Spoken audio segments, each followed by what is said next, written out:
What's up, guys? It is Brantzen. I am at the Lodge in Texas. It's pretty crazy being here. One thing, I'm staying across the street. I thought I'd be able to walk across the street. That's the street. It's a highway, so I'm not walking across that. So I had to walk a mile. Right when I got here, I realized I do not have my vlogging, my camera set up, my little phone stand, and so I'm just gonna be leaning on the chips. So we'll see how this goes. Anyway, wish me luck. I put my name on 1, 2, 1, 3, and 2, 5, so we'll see what I get called for first. And hit that intro. Yeah, I mean, the nice thing is that I just don't like till, you know. All right, we got the flush. Okay, he's got a set of 8s. We got him. Hold.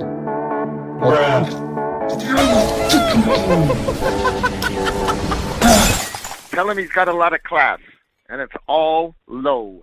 Yeah, so day one was rough for me. I was playing 1-3 match the stack, meaning people can buy in for as much as they want up to the biggest stack on the table. The blinds are small, but people regularly buy in for $1,500 to $2,000, something I'm definitely not used to. I sit down with 500, and the first hand I pick up is Jack Queen of Hearts on the button. There's a straddle to $6, the hijack opens to 20, the cutoff calls, and it's on me. I raise to $80. It's a great spot to 3-bet so I can get people to fold or play against just one person. Wrong. The small blind calls, the big blind calls, the straddle calls. I've never seen so many people willy-nilly cold call a 3-bet. I swear they must be playing with Monopoly money. Then the hijack makes it $500. Great. I fold. Hijack has ace-queen offsuit. Next up, I get Jack Queen on the button again, this time clubs, and the hijack opens to $20. Okay, second time's a charm. I 3-bet to 60, the small blind cold calls, and then the hijack 4-bets again to 300. It's deja vu. What is going on here? My first 2 3-bets I get 4-bet? I fold. Okay, time to adjust. If they're going to be 4-betting me so often, I'm going to be prepared with a great hand. I have queens in the big blind. Let's go. I am ready. It folds to the small blind, who folds, and we win by default. No! Come on! You don't. No! I was like, all right, well, at least I'll make it back here. I made $1. That's good. Riding off the high of that win, I pick up King Queen of Diamonds in the low jack. There's a straddle to $10, so I open to 35, the cutoff and straddle call, and we're 3 ways to a flop that comes King 4-7 rainbow. I bet $40, then the cutoff does something weird and min raises to $80. The straddle folds and it's back to me. The only draw he could have is 5-6, otherwise he might be trying to juice me with a set or weird 2-pair. I also think it's possible he could just have a king and wants to see where he's at. I don't like it, but I call and the turn comes an 8. Now the only draw makes a straight. I check and he continues betting for $100. It's a small bet and I could still be ahead with a better king, so I call.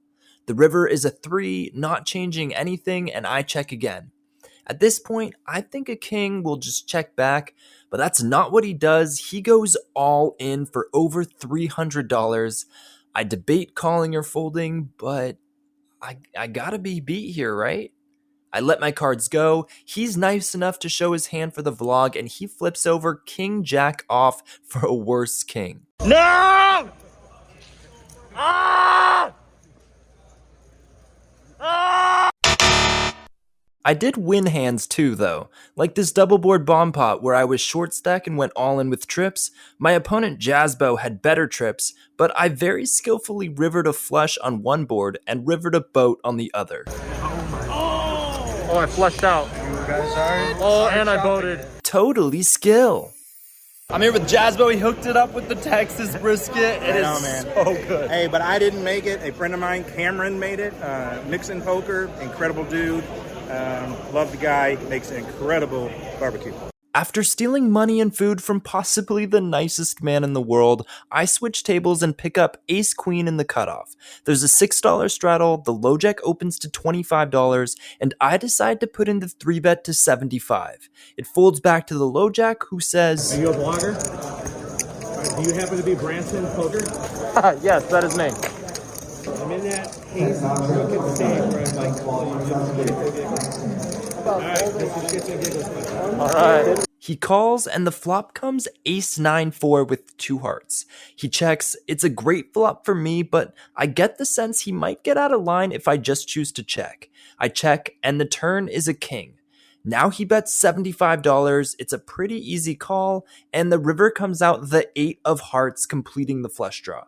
He bets $80. I call, and he shows king-queen off. I think we got maximum value. Take it on the flop. I am. Your first win ever? That's his first It's my first win ever. First win ever. First win He's gonna ever. do a dance too.